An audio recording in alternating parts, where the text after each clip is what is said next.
Bonjour à tous et bienvenue sur le JT du Coin, l'émission qui récapitule les actus crypto. Cette semaine, nous allons commencer avec des sujets qui concernent la France. Car ces derniers jours, deux évolutions législatives potentielles concernant la crypto sont apparues. La première est positive et il s'agit d'une proposition de loi émanant de l'UDR, le parti d'Éric Ciotti. Il semble particulièrement optimiste vis-à-vis de la crypto puisque rien que dans le titre, il qualifie le Bitcoin et les crypto-monnaies de nouvel ordre monétaire. Quant au contenu de cette proposition, il est plutôt intéressant et on pourrait passer un bon moment sur la première partie qui présente un peu la situation globale, mais je vais essayer de faire court parce qu'il y a quand même d'autres sujets à couvrir. Alors passons directement aux mesures proposées avec d'abord la constitution d'une réserve stratégique de Bitcoin et un objectif d'acquérir 2% de l'offre totale en 6 ans. Cette réserve serait alimentée de plusieurs manières. D'abord évidemment par le minage, puis par les saisies judiciaires, par le rééquilibrage du patrimoine national en échangeant quelques actions d'entreprise appartenant à l'État contre du Bitcoin, par l'utilisation d'une partie des fonds déposés dans les livrets A et LDDS pour acheter approximativement 15 millions d'euros par jour en Bitcoin, et enfin par le paiement des impôts en Bitcoin.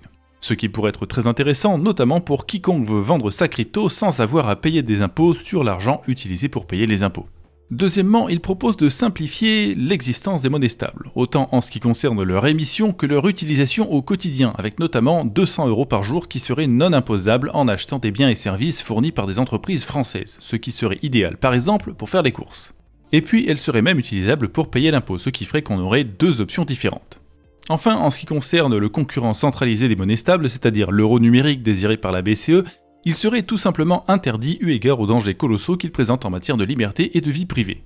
Et pour finir, en troisième partie, cette proposition inclut un volet visant à favoriser l'entrepreneuriat et l'investissement avec une modification de la fiscalité sur l'électricité et la possibilité d'intégrer les ETN crypto au PEA. La majorité de ces mesures paraît très intéressante et serait déjà passée il y a 10 ans si notre Parlement était bien fait, mais les choses étant ce qu'elles sont, il n'est malheureusement pas garanti qu'elles soient validées. Surtout qu'au Parlement, il y en a aussi qui vont dans l'autre sens et c'est ce qu'on a pu constater vendredi avec l'adoption de l'amendement numéro I3379 au projet de loi de finances 2026.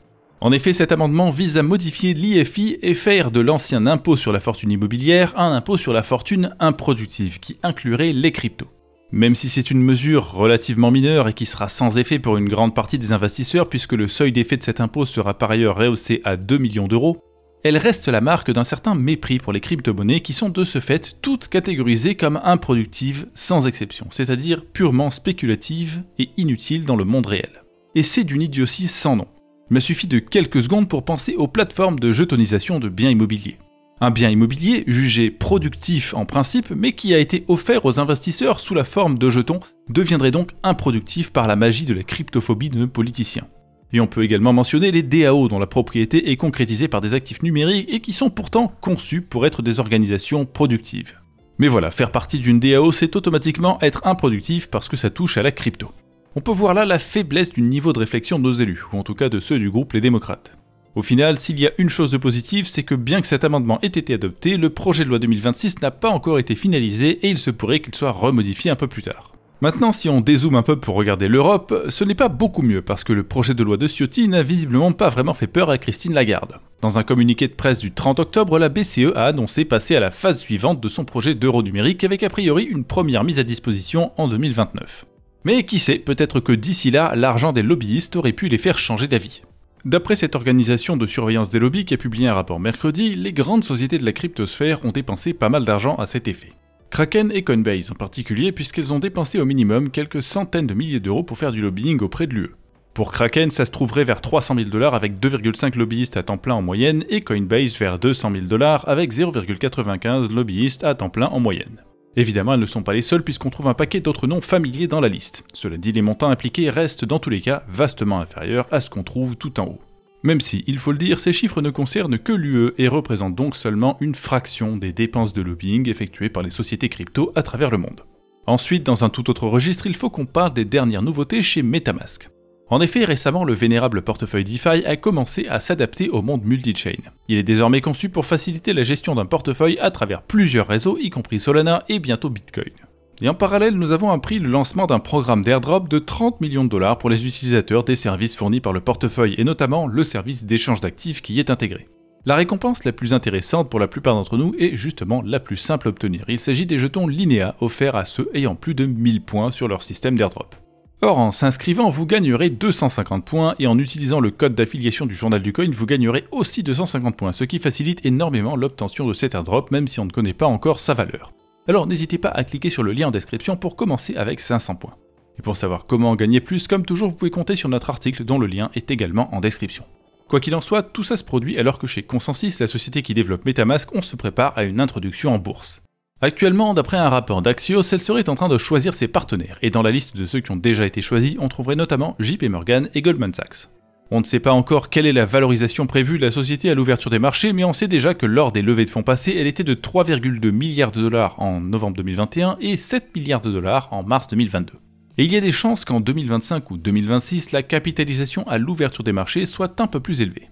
Et cette semaine, Consensus n'est pas la seule société à faire le lien entre crypto et finances traditionnelles. D'après Fortune, Mastercard a décidé aussi de le faire dans l'autre sens en se portant acquéreur de 0H pour 2 milliards de dollars.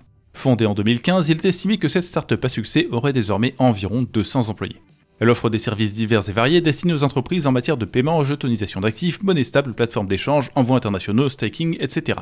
C'est donc d'une panoplie complète de services crypto que Mastercard va se doter afin de devenir dans les prochaines années un participant essentiel du secteur. Enfin, il a été également annoncé que Kinexys, la filiale crypto de JP Morgan qui avait lancé son jeton JPMD, s'apprête à également lancer une plateforme de jetonisation de fonds d'investissement privés baptisée Kinexys Fund Flow. Ceci permettrait à ces firmes d'investissement privé de se trouver des investisseurs plus facilement, bien que ce soit apparemment réservé aux clients dits high net worth, c'est-à-dire les plus riches. Et si on en croit Standard Chartered, ce petit progrès pour la jetonisation d'actifs semble n'être qu'un exemple minuscule de ce que nous allons voir dans les années à venir. D'après eux, les fameux RWA sont destinés à voir leur capitalisation totale être multipliée par 56 d'ici 2028 pour atteindre 2000 milliards de dollars. Et la plupart de ces 2000 milliards seraient présents sur Ethereum. C'est donc une prédiction plutôt optimiste pour l'éternel numéro 2 de la crypto. Mais en 3 ans, beaucoup de choses peuvent se passer et on pourrait tout à fait voir des résultats très différents. Tenez par exemple, en fin 2022, personne n'imaginait que Solana finirait par voir sa capitalisation remonter après tout ce qui s'est passé et étant donné les problèmes constants que la chaîne a fait à l'époque. En tout cas, une partie de cette prédiction paraît crédible de manière générale et c'est l'idée que le marché crypto va continuer de grandir. À quel point exactement et quel secteur spécifiquement, c'est difficile à dire, mais un retour à zéro semble extrêmement improbable aujourd'hui. Au contraire, pour la fin 2025, c'est même plutôt une explosion à la hausse qui nous est quasiment promise. Ce mercredi, Jérôme Powell a encore annoncé une baisse de 25 points des taux d'intérêt directeurs de la Fed. Une petite baisse qui était attendue, mais qui pourrait bien être la dernière ou l'une des dernières à être aussi faible. En effet, la dette américaine augmente beaucoup trop vite, à un tel point que leur gouvernement a dû tout simplement s'arrêter de fonctionner parce qu'ils n'avaient pas d'argent pour payer les fonctionnaires et que leur parlement n'arrive pas à se mettre d'accord sur comment financer tout ça. Indirectement, ça incite très fortement la Fed à mettre ça sur son bilan et faire tourner l'imprimante comme il l'avait fait en 2008 et en 2020, même si ça sera probablement un peu moins violent. Ce qui voudrait dire également qu'il baisserait fortement les taux pour se rapprocher de ceux qu'on avait il y a quelques années. Et tout ça aurait théoriquement pour conséquence d'inciter les investisseurs à se focaliser sur les actifs risqués comme la crypto, propulsant ainsi le Bitcoin vers de nouveaux sommets. Mais malgré ces éléments et l'inclusion progressive dans l'écosystème des géants de la finance traditionnelle, il y en a d'autres qui prévoient au contraire une chute vertigineuse.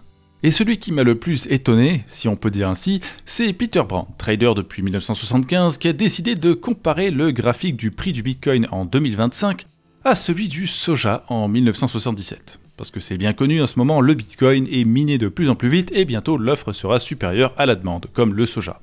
Cela dit, il y a bien une chose qui est vraie dans ce tweet, c'est qu'en cas de chute de plus de 50% du prix du Bitcoin, MicroStrategy serait en difficulté. Et rien que pour ça, on peut effectivement être d'accord avec Peter Brand pour dire que Michael Saylor a pris un risque. Mais en même temps, est-ce que ce risque était vraiment si énorme que ça? De manière générale, en dehors de toutes ces histoires de dette américaine, il faut quand même garder à l'esprit le fait que le Bitcoin est une révolution qui change le paradigme qui a été en vigueur pendant les 2 derniers millénaires en matière de contrôle des populations par les États à travers la monnaie. Faire un pari là-dessus, finalement, c'était peut-être pas si risqué. Alors au final, même si nous voyons une chute de 50%, il se pourrait bien qu'elle ne fasse rien de plus que de nous ramener à 100 000 $. Mais tout ça n'est que spéculation, alors attendons de voir comment ça se passe. En tout cas, je tiens à vous rappeler que le Journal du Coin met à votre disposition un canal Telegram d'informations en continu qui est disponible gratuitement en cliquant sur le lien en description. Donc n'hésitez pas à y faire un tour si vous n'êtes pas déjà abonné. Et dans tous les cas, je vous souhaite une bonne fin de journée, une bonne semaine et j'espère qu'on se reverra très prochainement pour une nouvelle vidéo du Journal du Coin. A bientôt.